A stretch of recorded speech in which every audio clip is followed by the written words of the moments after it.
Hey, how you doing? This is John, and welcome to John's Long Box. Today we're looking at Scout Comics #1, Count Dante, the unauthorized but sort of true story of the deadliest man who ever lived. Now, for those of you who may or may not know, Count Dante is something that I've always kind of been a little bit he is someone I've always been kind of fascinated with. Old-timers of the comic book world, or people who collect some comics from the 70s, may remember this ad: Count Dante, the deadliest man alive of the Black Dragon Fighting Society. Now the world's deadliest fighting secrets can be yours. So I always considered Count Dante to be a comic book personality, just like Charles Atlas is a comic book personality, because I became aware of this gentleman through the ads in comic books. Now, I've always kind of been fascinated by him in some way or another, to the point where I play a role-playing game, a superhero role-playing game called Villains and Vigilantes, and Count Dante was a minor NPC in my game. One of my friend's characters, this is going to sound long and convoluted, but if you play role-playing games, you know how that is. His character was a wizard who went back in time into the 60s, and when he was in the 60s, they went on a mission to the moon before the Apollo mission, the Artemis mission, because why would the sun god have a moon mission? So the secret Artemis mission went to the moon, and they recruited 7 astronauts, the Secret 7, and Count Dante was one of the Secret 7. That's all I'll talk about that, because it's a long, complicated adventure that took months. But anyway, so Count Dante, and because of that, in my game, because of the some of the tragedies and critical failures, he ended up becoming a kind of a broken person. And I just made that all up just based on the advertisement. Well, here we have the comic book that is the sort of true story. So I don't know what is real or what is fiction, but in my headcanon, in my this is the true story of Count Dante. And oh my God, I am a gushing fanboy of this comic. Keep in mind, it's a 6-issue miniseries. I've only read #1. I read #1 and like last night, and then I woke up and said, "This is my video for today." So, issue 2 and whatever could be garbage, but this first issue was absolutely excellent. Absolutely excellent. I loved it. My only nitpick is, after looking at the cover last night, I was like devouring the comic, and now I'm looking at it a little bit more critical. This is all computer. This is photographs. This is a 3D model, and then they skillfully, color it over it or whatever. But these are drawings. But I don't know. Am I controversial in saying that, like, people who don't like AI art, to me it's really no difference than computer aided art. It's not done by humans, and even AI art has to be like guided by a human. So what's the difference? Either you're drawing it by hand or you're not. And I know some people, I'm not an artist, so if you are an artist and you want to criticize me and you want to explain why I'm wrong, I'm not a bad guy. I'll listen to what you have to say. You know what I mean? I know a couple people say like they're not good with perspective or whatever, and these tools help them. Whatever. Again, these aren't hard fast rules. I'm just saying this is very noticeable as either a 3D model or a photograph inserted. Okay, so with that quibbling out of the way, let's take a look. So this is a story by J.C. Barbour, who I know nothing about other than this. Art, Inks, and Letters by Wes Weston, who I know nothing about other than this. Same with everybody else. Paula Goulard, Andre... I'm not even going to pronounce these names. I can't even pronounce them. Okay. Cover art by Carrie Nord, who I have heard of before. Okay, so this is brand new. Okay, this is brand new, and April 1st, 2023. I know issue 3 is about to come out. So here we got this is, nice drawing. I love it. Okay, so here we have a little bit of story. This is explaining why did they take this subject, because of the comic book ads. Basically it's because of the comic book ads that this gentleman became part of comic book history, and I got to agree, absolutely the correct answer, absolutely 100% why Count Dante is a comic book personality, because of the comic book ads. All right, so let's look at this now. This comic, I don't know if tongue-in-cheek is the correct word, but there is like a tongue firmly planted in cheek. So I guess tongue in cheek is the correct one. What am I correcting myself for? But look, they're doing this box up here. They're making it look like an old 70s Marvel comic, which is where most of us have seen this ads. I don't know. Was it in DC? I don't know. So this is Chicago, 1985, and we're at the diner over here. Here's all the ads that are in the diner. Perfectly good place to start. And this is a Sidney Brown. Okay, I'm just skipping over because I just couldn't remember his name. And Sidney Brown, I'm assuming, is a real life person who was real friends with the real life Count Dante. And then this is the unnamed biographer who's talking to Sidney Brown. So why isn't Count Dante here? Count Dante died under mysterious circumstances in 1976. So I guess this guy is going to turn out to, again, I only read the first issue. This guy might turn out to be a comic book fan who wants to know who the person behind the ad was, So there we go. And I'm talking too much already.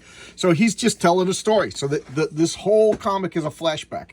So welcome to Vietnam. He was in the soldier. He was captured, and he was in the Hanoi Hilton, and he was mouthed off at being difficult. So the Viet Cong put him in the box, and he was in the box for like 5 days. When Count Dante, like a super soldier, see, this is fictional because Count Dante founded the Black Dragon Fighting Society. It just sounded cool when he opened up his own dojo years later. So they're saying that the Count Dante, the Black Dragon Fighting Society is some ancient order that he belonged to already. I'm digging it. I'm digging it as a to incorporate this. I'm fully on incorporating this into my role-playing games. I'm making no bones. I'm lifting this whole cloth. This whole comic book is just being inserted into my game. So who cares, right? As long as it's fun. So from now on, if you ever play my role-playing game, John's Longbox, come on over. There always was an ancient order of the Black Dragon Fighting Society. It's just too cool not to. So he comes running in. So this is Count Dante in Vietnam.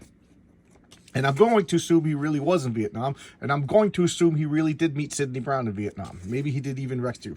And he said he's come, but his gun jammed.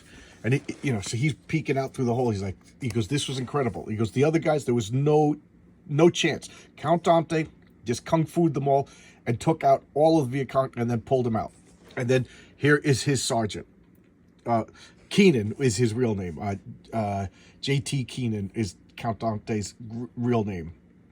So he's like, Keenan, where's your weapon? The sergeant's yelling at him. He's like, the gun jammed. I had to fight. He's like, F me, I can't believe this. We got to get another gun. And they're walking out with the rescued.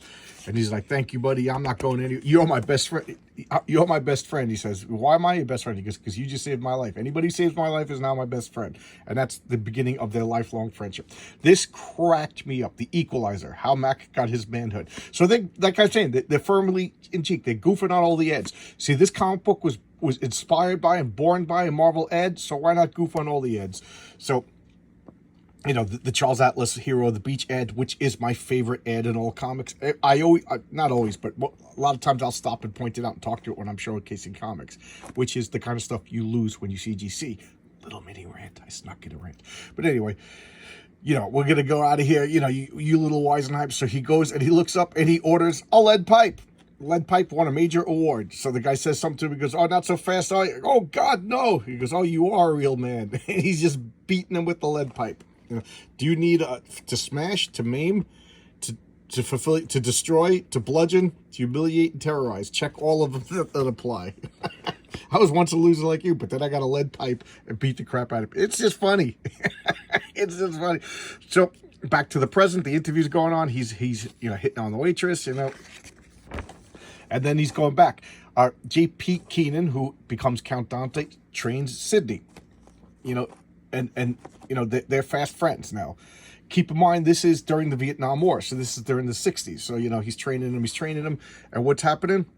The sergeant doesn't like that his top student, J.T., Count Dante, is training a black guy. So he says, the sergeant was a racist as F. And he's like, oh, you think you're tough? You think you can fight me? He goes, I'll do it. And he goes, you think you can fight me, boy? He goes, boy, this boy is going to kick your cracker ass. He goes, don't, Sid. And the sergeant smiles. And look, he's a monster. Frank Priest. Frank, what a great name. Frank Priest. Is he a real person? I don't know. I don't know, but what a great character. Or, he's already in three.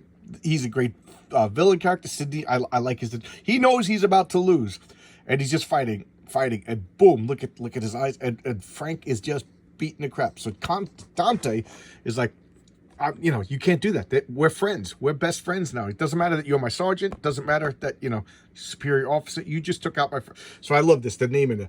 Spear of the deadly intent. Carry the tiger over the mountain. White crane spreading wings.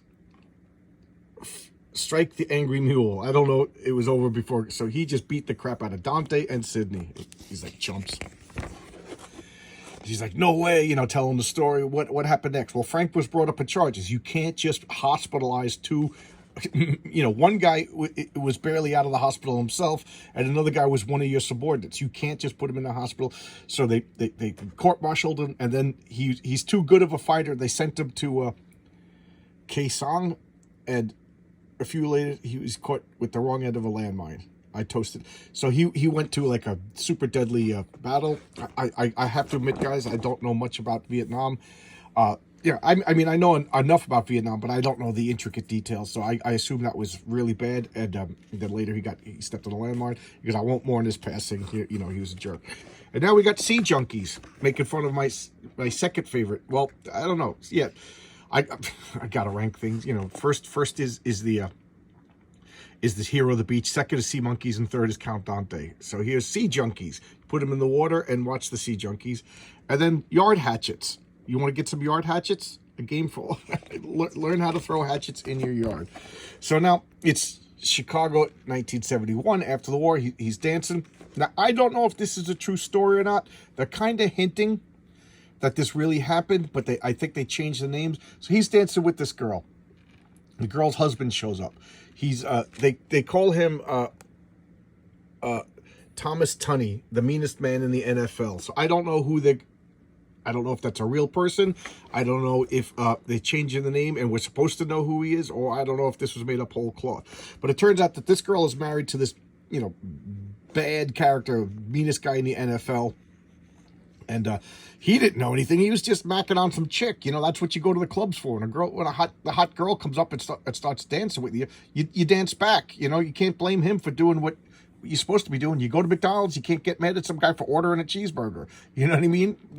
But he don't, the mean NFL guy doesn't see it that way. So now he's about to get creamed, and all of a sudden, these guys are already taken out. So, and who do you think it is? It's Count Dante. So boom, he's just, all of these characters, he just beats the crap out of them, and he gives them the duty punch. I'm a child. What is the duty punch? It's a certain punch that when you hit somebody, they do duty in their pants. So here he is, big NFL guy, got the duty punch, and he's just, not only is he livid, he's embarrassed. He goes, where you been? It's been 4 years, not a word. He goes, let's get a drink. I want to talk to you. So order by mail. You want to get fake 100 different fart sounds with your armpits. The Count Dante beard trimming kit. Get rich with comics. Candy bourbon. Peyton Manning's dad bod. Bald cap and fake goatee. Play the spoons in 7 days. This is my favorite. Okay, X-ray specs. Darling pet monkey. This adorable spider monkey makes a great pet or companion. It's almost human, except for the throwing of feces and aggressive behavior after eye contact. These adorable monkeys grow to 2.5 feet high and will alert you to anybody approaching your home. Habitual violent masturbation is an issue. If interested, please send $39.99 to Animal Farm. I don't know. I'm a child. So they're talking about they're meeting, and what is it? This guy's like, I gotta go. He goes, I crap my pants, and so he's got to leave. He's all embarrassed, and he goes, oh, this guy shot himself. He goes, what? You didn't? Yep, that was all on him. The duty punch. So now they're gonna open up a dojo. So what we got to do. So they open up the dojo, and he's talking about where was he the past 4 years? Training, doing the Batman training. He learned Kung Fu in China. He went to Israel to learn Krav Maga. In the winter, he went to Brazil to learn Capoeira. He went up to the Tibet to fight to learn the drunken monkey stuff. Then he learned taekwondo, jiu-jitsu. He even tried boxing, and then at the end he went to Tibet to learn how to focus his chi. I'm sure that's all the made up stuff, or at least that's what he's telling all the little kids who comes to his dojo. So meanwhile, Sydney, after the army, he became a hairstylist. So he takes him to the hairstylist, he cuts him to look cool, and he decides he wants to wear a cape. So he literally, in real life, wore a cape, cut his hair, and he goes, "You look like royalty. You look like a king or a duke." He goes, "Or a count." And he'll enter the pit viper. So I don't know what's going on. Oh, and this is Feeble Knievel. Another great ad. The Feeble Knievel comes with an ambulance. You can get the motor scooter, the wheelchair accessories, the fake hospital sets. Why is that funny? Because Evil Knievel was, for those of you who don't know, Evil Knievel was huge in the 70s. He was a stuntman, and he was famous for jumping Snake River Canyon and all of the school buses over everything. Matter of fact, Evil Knievel is what inspired the Fonzie to jump the shark. The stunt biking was famous, but he was also famous for breaking every bone in his body and going to the hospital a lot. So this is goofing on that. Here's a cover of number 2. And here's the back cover. And so this just hit all of my buttons to the point where I broke my rule where I don't showcase anything new. It's a 6-issue series. I love this. I absolutely love this. Is one of the things that I loved about comic books. Scout Comics is new. They're a new company. I don't know much about them. Now they're on my radar. I'm going to be watching out for them. For all I know, the rest of the comics are crap. I have no clue. I'm just gushing about this because it hit everything. My nostalgia for old comics. It is a fun comic. And then, of course, the personal ties of one of my favorite advertisements. And then just the coincidence of a week ago, I had Count Dante in my role-playing game as a recurring NPC. He showed up again, but I'm not going to get into all the details. So there you go. I'm unabashedly gushing about this. I'm a fanboy. I make no bones about it. I still love comic books. So thanks a lot, everybody, and I'll see you tomorrow with another video. Thank you. Bye-bye.